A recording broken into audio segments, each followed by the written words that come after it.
چلو در رسول پہ چلتے، آؤ حضور کی بارگاہ۔ کہتے ہیں نبی پاک کی بارگاہ میں آئے، حضور نے چہرے دیکھے، کریم سے مسئلہ نہیں پوچھنا پڑا۔ میرے مصطفیٰ کریم نے فرمایا بھوک لگی ہوئی ہے تم تینوں کو؟ 3-4 دن ہو گئے؟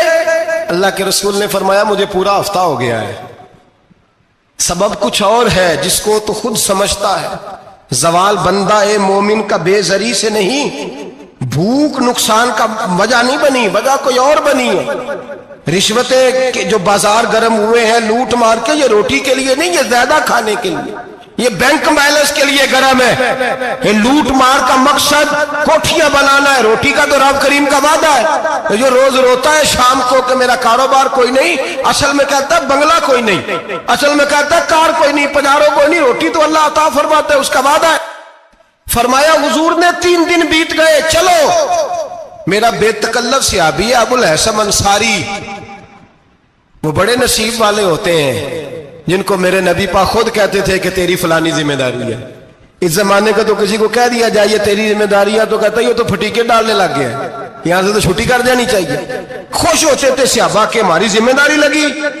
کہتے ہیں حضرت ابو الحسن انصاری کے گھر گئے، نبی پاک نے فرمایا بھوک بڑی لگی ہے، کھانا لا۔ کہتے ہیں حضور نے اسے کہا تو اس آدمی کو تو وجد ہی ہو گیا، اس نے کہا میرے اتنے نصیب کہ حضور کا یہ کھانا کھلا۔ آؤ دیکھو دنیا والوں، آج جو سب سے زیادہ عزت والا ہے وہ میرا مہمان بنا ہوا ہے۔ فرماتے ہیں وہ دوڑے گئے، بکری اٹھائی، ذبح کی، بیوی کو کہنے لگے روٹی تیار کر، ادھر کھجوریں توڑی، انگور توڑے، کہنے لگے حضور آپ جب تک تناول کریں تب تک کھانا پک جاتا ہے۔ حضرت عمر کہتے ہیں روٹی پک کے آئی، بڑا پیارا گوشت، بڑا اچھا سالن، بڑا خوبصورت خلوص والا کھانا۔ فرماتے ہیں میں نے بڑا ہی کھایا۔ نبی پاک نے نہ ایک روٹی لی اور چھوٹی چپاتی، تھوڑا تھوڑا سالن کونوں سے، اور جب نبی پاک نے کھا لیا تو حضور کی آنکھوں میں آنسو آئے۔ حضرت عمر کہنے لگے حضور روئے کیوں؟ نبی پاک نے فرمایا سوچتا ہوں 7 دن کے فاقے کے بعد کھایا ہے، پر ڈرتا ہوں رب اس کا حساب پوچھے گا تو جواب کیسے دینا ہے، اس کا حساب بھی تو دینا ہے نا جو کھایا ہے۔ تو حضرت عمر فاروق کے ہاتھ میں کچھ چیز تھی، زور سے زمین پہ ماری، کا محبوبہ 7 دن کے بعد بھی روٹی کھائے تو حساب دینا ہے۔ نبی پاک فرمانے لگے عمر وہ مالک ہے نا، تو جب دیتا ہے تو حساب نہیں لے سکتا، حساب تو دینا ہے، حساب تو دینا ہے، تیاری رکھو۔ صحابہ کرام فرماتے ہم نے ارادہ کیا کہ آج کے بعد ہم پھر فاقے کریں گے، کم کھائیں گے، اس لیے کہ حساب دینا ہے۔ میرے بھائی وہ فاقہ کشی کرتے تھے، ڈرتے تھے۔ یہاں تو لوگ کھا کے بیمار ہیں، کھاتے جا رہے ہیں، سوتے جا رہے ہیں، کھاتے جا رہے ہیں، سوتے جا رہے ہیں۔ یہ بھی وقت آئے گا رمضان شریف کا، سویرے درس پہ آؤ کہتے نیند بڑی آتی ہے، سویرے 2 سپارے پڑھ کے سویا کرو کہتے صاحب نیند بڑی آتی ہے، فجر کے بعد ہی تو وقت ہوتا ہے اللہ اللہ کرنے کا، سحری کا، کھاتے جا رہے ہیں، سوتے۔ لوگ جماعت سے نماز نہیں پڑھتے، سو جاتے، جماعت کا ثواب چھوڑ کے سو جائیں گے۔ بھائی رمضان مبارک میں فاقہ کشی کی ٹریننگ ہوتی ہے، فاقہ کشی کی تربیت لے، رمضان میں روکے اپنے آپ کو، تربیت ہوگی۔ اور ہمارے صوفیاء فرماتے ہیں جو زیادہ کھاتا ہے اس کا نفس اس کو زیادہ پہ مائل کرتا ہے، خواہشات نفس پیدا ہوتی ہیں۔ میرے نبی پاک علیہ السلام نے جوانوں کو حکم دیا ہے یا معاشر الشباب، او جوانوں، یا رسول اللہ کیا حکم ہے؟ فرمایا یا نکاح کر لو اگر طاقت ہے، نہیں طاقت تو روزے رکھو۔ حضور روزے سے کیا ہوگا؟ فرمایا تمہارا نفس کچلا جائے گا، شیطان وسوسہ اندوزی نہیں کرے گا۔ آج نوجوان بڑھ بڑھ کے کھاتا ہے، بہت زیادہ کھاتا ہے، کبھی اس ہوٹل سے کھاتا ہے، کبھی اس ہوٹل سے کھاتا ہے۔ اتنا زیادہ کھائیں گے تو نفسانی قوتیں اچھل کر کے آئیں گے، مشکل ہو جائے گا۔ شادیاں دیر سے ہوتی ہیں، ماں باپ آنکھیں بند کر کے بیٹھے ہوئے ہیں۔ اگر ماں باپ کی ذمہ داری ہو اور ماں باپ نکاح نہ کرے تو نبی پاک نے فرمایا بچے گناہ کریں گے تو جتنا گناہ بچے کو اتنا باپ کو بھی ہوگا۔ تو ماں باپ چپ ہیں، دوسرا شادی مشکل بڑی ہے، مہنگی بڑی، اور تیسرا نہیں کر رہے، کچھ لوگ تو روزے بھی نہیں رکھ رہے۔ تو رمضان ان کے لیے بھی وقت ہے، نفسانی قوتیں کچلی جائیں گی، کھانا جتنا کم کھایا جائے گا اتنا وجود کے اندر نفسانی خواہشات کم پیدا ہوں گے۔ تو رمضان تو پریکٹس ہے مجاہدے کی، دین کی۔ اور دوسرا میرے حبیب پاک صلی اللہ علیہ وسلم نے فرمایا ہے، حضور فرماتے ہیں کہ رمضان اور قرآن کا آپس میں رشتہ ہے۔ قرآن پاک کتنا پڑھنا چاہیے روزانہ؟ زیادہ سے اللہ جزا دے، امید ہے آپ زیادہ سے زیادہ ہی پڑھتے ہوں گے۔